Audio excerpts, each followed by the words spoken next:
ಐಷಾರಾಮಿ ಕಾರ್ ಬೇಕು ಆದರೆ ತೆರಿಗೆ ಮಾತ್ರ ಪಾವತಿ ಮಾಡಲ್ಲ ಅಂದ್ರೆ ಹೇಗೆ? ಆರ್ಟಿಒ ಬಿಡಬೇಕಲ್ಲ. ಈಗ ಆರ್ಟಿಒ ಅಧಿಕಾರಿ ಆ ಕಾರ್ನ ಸೀಸ್ ಮಾಡಿದ್ದಾರೆ.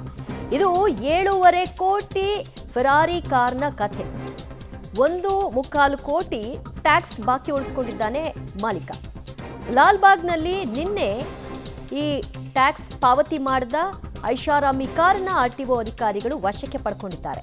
ಮಹಾರಾಷ್ಟ್ರದಲ್ಲಿ 20 ಲಕ್ಷ ತೆರಿಗೆ ಕಟ್ಟಿ ರಾಜ್ಯದಲ್ಲಿ ಅನಧಿಕೃತವಾಗಿ ಈ ವಾಹನದ ಓಡಾಟ ಆಗ್ತಿತ್ತು. ಈ ಕಾರ್ ಜಯನಗರ 5ನೇ ಬ್ಲಾಕ್ ಮಾಲೀಕನ ನಿವಾಸದ ಮುಂದೆಯೇ ಈಗ ಸೀಸ್ ಮಾಡಿದ್ದಾರೆ. 1.45 ಕೋಟಿಯಷ್ಟು ತೆರಿಗೆಯನ್ನು ಬಾಕಿ ಉಳಿಸ್ಕೊಂಡಿರುವಂಥದ್ದು ಈಗ ಗೊತ್ತಾಗ್ತಾ ಇದೆ. ಐಷಾರಾಮಿ ಕಾರ್ ಬೇಕು, ಅದರ ಮೇಂಟೆನೆನ್ಸ್ಗೆ ಆಗುವಂತಹ ಖರ್ಚುಗಳನ್ನೆಲ್ಲ ನೋಡ್ಕೊಳ್ತಾರೆ. ಮಹಾರಾಷ್ಟ್ರ ರಿಜಿಸ್ಟ್ರೇಷನ್ನ ವೆಹಿಕಲ್ ಇದು. ಇಲ್ಲಿ ಇದರ ಓಡಾಟ, ಅವರ ನಿವಾಸವು ಇಲ್ಲಿರೋದು. ಆದರೆ ತೆರಿಗೆ ಮಾತ್ರ ಪಾವತಿ ಮಾಡಿಲ್ಲ. ಇದನ್ನು ಪತ್ತೆ ಹಚ್ಚಿದಾಗ ಇಷ್ಟೊಂದು ತೆರಿಗೆ ಕಟ್ಟಿಲ್ವಲ್ಲ ಅಂತ ಗೊತ್ತಾಗಿದೆ. ಮನೆ ಬಳಿನೇ ಹೋಗಿ ಸೀಸ್ ಮಾಡಿದ್ದಾರೆ. ರಾಜ್ಯದಲ್ಲಿ ಟ್ಯಾಕ್ಸ್ ವಂಚನೆ ಮಾಡಿ ಓಡಾಟ ಮಾಡ್ತಾ ಇದ್ದಂಥ 7.5 ಕೋಟಿ ಮೌಲ್ಯದ ಫೆರಾರಿ ಕಾರನ್ನು ಈಗ ಸದ್ಯ ಆರ್ಟಿಒ ಅಧಿಕಾರಿಗಳು ವಶಕ್ಕೆ ಪಡೆದಿದ್ದಾರೆ.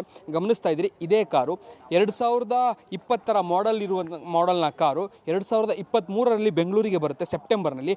2 ವರ್ಷಗಳಾಗಿದ್ರೂ ಕೂಡ ಟ್ಯಾಕ್ಸನ್ನು ಪೇ ಮಾಡದೆ ಬೆಂಗಳೂರಿನಲ್ಲಿ ಓಡಾಟವನ್ನು ಮಾಡ್ತಾ ಇರುತ್ತೆ. ಈ ಬಗ್ಗೆ ದೂರುಗಳು ಬರುತ್ತೆ. ಜೊತೆಗೆ ಈ ಬಗ್ಗೆ ಈ ವಾಹನ ಎಲ್ಲಿ ಓಡಾಡ್ತಾ ಇದೆ ಎನ್ನುವಂತಹ ವಿಚಾರವನ್ನು ಕೂಡ ಪತ್ತೆ ಹಚ್ಚೋದಕ್ಕೆ ಅಧಿಕಾರಿಗಳು ಮುಂದಾಗ್ತಾರೆ. ಬಟ್ ಆದರೆ ಇದು ಸಂಪೂರ್ಣವಾಗಿ ಎಲ್ಲಿ ಓಡಾಟ ಮಾಡ್ತಾ ಇದೆ ಅನ್ನುವಂಥದ್ದು ಸಿಗೋದಿಲ್ಲ.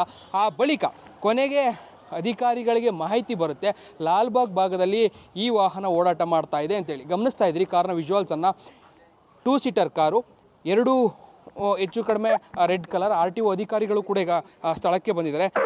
ಸೀಸನ್ನು ಮಾಡಲಿಕ್ಕೆ ಮುಂದಾಗ್ತಾ ಇದ್ದಾರೆ. RTO ಅಧಿಕಾರಿಗಳು ಸೀಸನ್ನು ಮಾಡಿ ತೆಗೆದುಕೊಂಡು ಹೋಗ್ತಾರೆ. ಹೆಚ್ಚು ಕಡಿಮೆ 7.45 ಲಕ್ಷದ ಕಾರಿದು.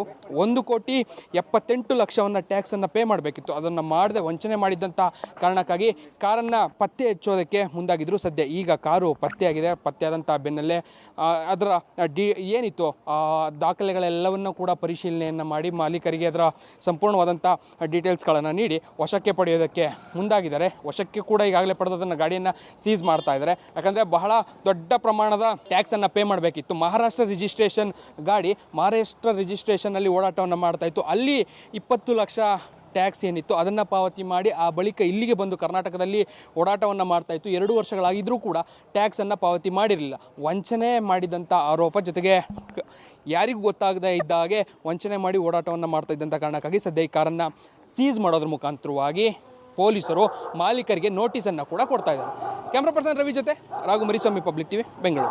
ಬಟ್ ಈಗ ಸೀಸ್ ಮಾಡಿ ವೆಹಿಕಲ್ನ ತೊಗೊಂಡೋಗಿ ಎಲ್ಲ ಹಾಕ್ತೀರಿ, ಅಲ್ಲೇನಾದರೂ ಸ್ಕ್ರ್ಯಾಚ್ ಆದರೆ ಆಮೇಲೆ ಅದಕ್ಕೊಂದು ರಂಪರಾಮಾಯಣ ಶುರು ಆಗುತ್ತೆ. ದುಬಾರಿ ಕಾರ್, ಸ್ಕ್ರ್ಯಾಚ್ಗೆ ಇಷ್ಟೊಂದು ಖರ್ಚು ಆಯಿತು, ಅದರ ಮೇಂಟೆನೆನ್ಸ್ ಅದು ಖರ್ಚು ಅಂತ. ಸೊ ನೋಡಬೇಕು ಹೇಗೆ RTO ಅಧಿಕಾರಿಗಳು ಇದಕ್ಕೆ ರಿಯಾಕ್ಟ್ ಮಾಡ್ತಾರೆ ಅಂತ. ಇಷ್ಟಿಷ್ಟು ದುಬಾರಿ ಕಾರ್ಗಳನ್ನ ತೆಗೆದುಕೊಳ್ಳೋರಿಗೆ ಒಂದು ಟ್ಯಾಕ್ಸ್ ಕಟ್ಟಕ್ಕೆ ಯೋಗ್ಯತೆ ಇಲ್ಲ ಅಂದರೆ ಹೇಗೆ? ಅದರಲ್ಲೂ ಕಳ್ಳಾಟ ಆಡಬೇಕು, ಅಲ್ಲೆಲ್ಲೋ ಖರೀದಿ ಮಾಡಬೇಕು, ಸೇವ್ ಮಾಡಬೇಕು, ಇಲ್ಲಿ ತಗೊಂಡು ಬಂದು ರಾಜಾರೋಷವಾಗಿ ಓಡಾಟವನ್ನು ನಡೆಸಬೇಕು. ಯಾವುದೂ ಕೂಡ ನಿಮಗೆ ಹೊರೆ ಆಗಬಾರ್ದು, ಎಲ್ಲವೂ ಕೂಡ ನಿಮ್ಮ ಅನುಕೂಲಕ್ಕೆ ತಕ್ಕ ಹಾಗೆ ಆಗಬೇಕು ಅಂದರೆ ಹೇಗಾಗತ್ತೆ? ಈಗ ಕಟ್ಟಿ 1.45 ಕೋಟಿಯಷ್ಟು ಬಾಕಿ ಉಳಿದಿರುವಂತಹ ಟ್ಯಾಕ್ಸ್ನ ಒಮ್ಮೆಲೆಗೆ ಕಟ್ಟುವಂತಹ ಪರಿಸ್ಥಿತಿಗೆ ನೀವೇ ತಂದುಕೊಂಡಿರೋದು. ಹಂತವಾಗಿ ಕಟ್ಟಿದಿದ್ರೆ ಈ ಬಲ್ಕಾಗಿ ಕಟ್ಟುವಂತಹ ನೆಸೆಸಿಟಿ ಏನಿರ್ತಾ ಇತ್ತು? ಶೋಕಿ ಕೆಲವರಿಗೆ.